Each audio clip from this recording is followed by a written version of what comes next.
Olá, hoje eu vou falar de relacionamento amoroso, por isso que eu vim de rosinha já aqui com, com os bichinhos tentando se amar ali. E a gente vai falar sobre voltar com o ex, né? Muita gente me pergunta, mas vai ter reconciliação? Não vai? E a gente acredita que relacionamento amoroso a gente só tem que levar em consideração o sentimento. Obviamente, as pessoas podem gostar ou não gostar de você, mas isso não é o suficiente para uma relação na matéria a acontecer.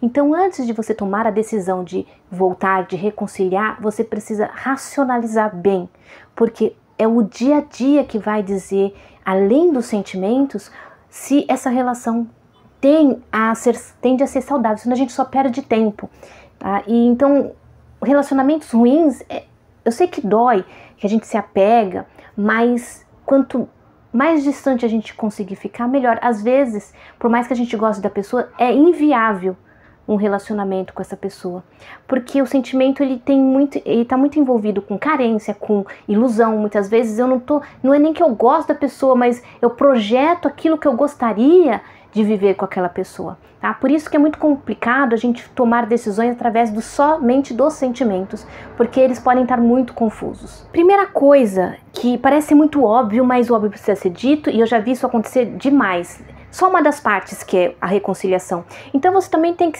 considerar e botar os pés no chão, por mais que te doa, a outra parte está te procurando, a outra parte deseja, está aberta para uma reconciliação.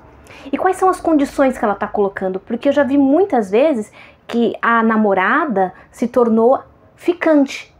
Então, se é para voltar nessa condição, pensa bem, porque você está envolvida emocionalmente ou envolvido emocionalmente com uma pessoa que não te vê como um relacionamento sério. E aí você pode se envolver e depois se ferir, e aí fica pior a dor. Então é melhor sofrer antes, em que a dor ainda dá para segurar, do que lá para frente você perceber que você perdeu tempo. Muito desses padrões de idas e vindas de relacionamento está justamente porque a gente não presta atenção nesses detalhes. Então você precisa se preocupar em observar se o problema ou os problemas, as causas que levaram ao término do relacionamento, ao desgaste desse relacionamento, foram solucionadas. E se existe um plano real, não promessas vazias. Todo mundo fala, um plano real, o que é? Você sentar com a pessoa, você reconhecer o que você precisa fazer, qual foi a sua responsabilidade nesse término, porque é feito por duas pessoas, qual é a responsabilidade do outro, e se ambos estão efetivamente dispostos a trabalhar essas características, em alguns casos até terapia, né, individual ou terapia de casal. Então vocês precisam ver se o problema, a causa do desgaste da relação que culminou ao término, ela foi resolvida. Porque se não foi, vai ficar indo e voltando, indo e voltando.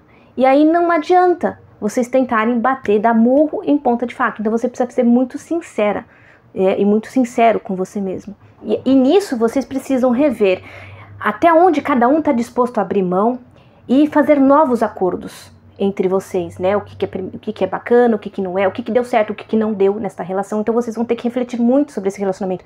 Vai ter que ter muita conversa, tá?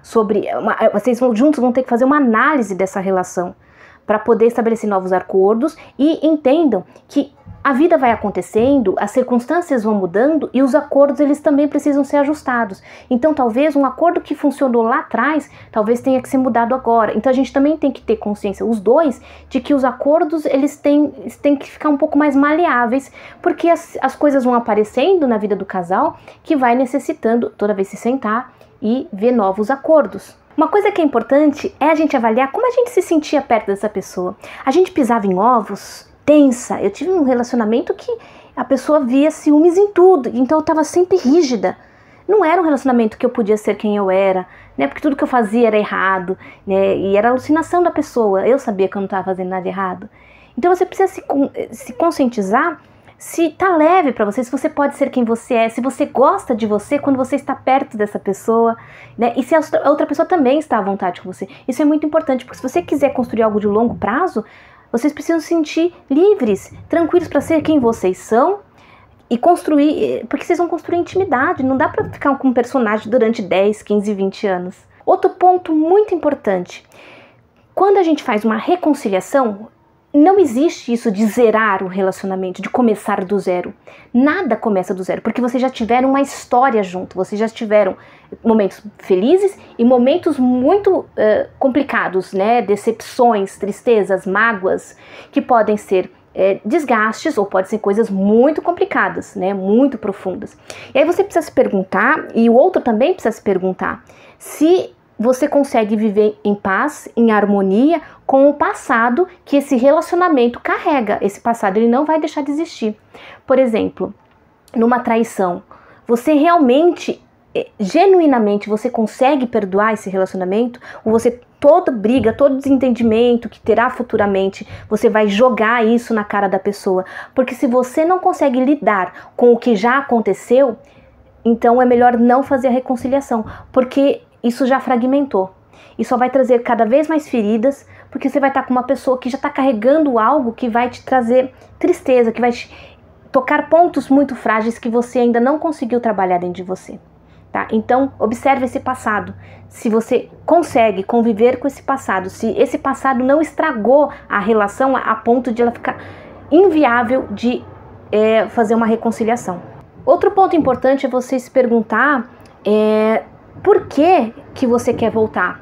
E ser muito franco, será que você quer voltar por dependência emocional? Porque você está carente? Porque você está com medo de ficar sozinha? Ou porque realmente você vê potencial nessa relação? Porque muitas vezes a gente quer voltar porque a gente quer fugir da dor do luto. E avaliando tudo isso, você vai poder ver, poxa, eu gosto, tá doendo, mas é inviável, porque houve muitos aspectos que inviabiliza essa reconciliação. Então eu vou ter que ficar com minha dor. E você não vai morrer, e essa dor vai passar. Tá? Então a gente tem que perceber se a gente não está querendo reconciliar porque a gente não está conseguindo lidar com a solidão, com o nosso momento de lidar com a dor.